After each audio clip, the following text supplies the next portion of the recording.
కూర్చోండి బయట ప్లీజ్, బయట కూర్చోండి అందరు ప్లీజ్.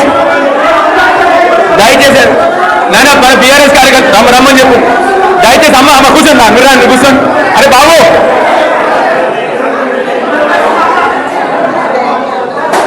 అరే రాజు మీరు లొల్లు పెట్టుకొని వచ్చింది ఇక్కడికి.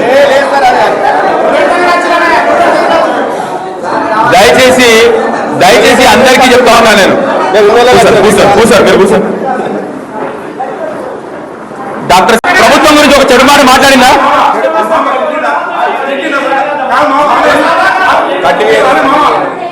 అరే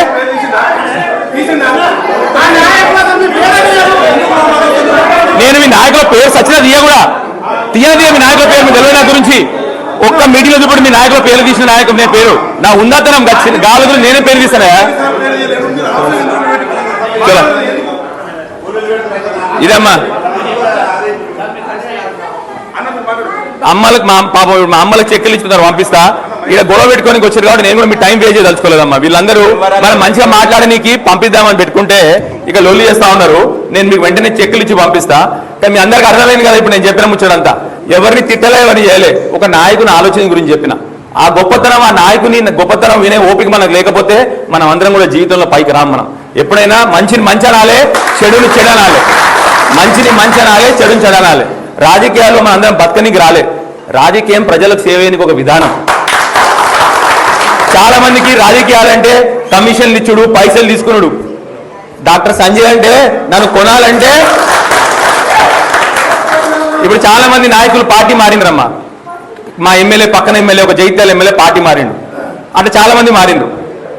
నన్ను కూడా ఒక వచ్చి అడిగిండు, మరి నీకు కూడా మరి నువ్వు కూడా మారుతావా అంటే నేనేమన్నా తెలుసా? డాక్టర్ సంజయ్ని కొనాలంటే వాని బాబమ్మ తాతమ్మ కూడా రావాలని పలికారు. అది నా ధైర్యం. ఎందుకంటే నిజాయితీగా బత్త కాబట్టి. చాలా మందికి నిజాయితీ లేదు కాబట్టి భయపడి అడుగుతారు. నేను నిజాయితీగా బత్తా. మనిషికి 100 మంది ప్రాణాలు కాపాడినా నేను. మీ అందరు తెలుసుంటే డాక్టర్ సంజయ్ అంటే ఎవరు? 1000 మంది ప్రాణాలు కాపాడినా.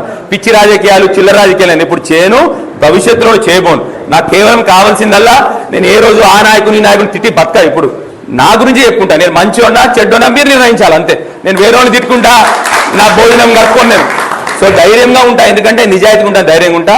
100కు 100% నాకు కావాల్సిందల్లా కేవలం నా మహిళలు మంచిగా ఉండాలి, నా రైతన్నలు మంచిగా ఉండాలి, నా యువకులు మంచిగా ఉండాలి, మంచిగా బతకాలనేది నాకు కావాల్సింది. జై తెలంగాణ.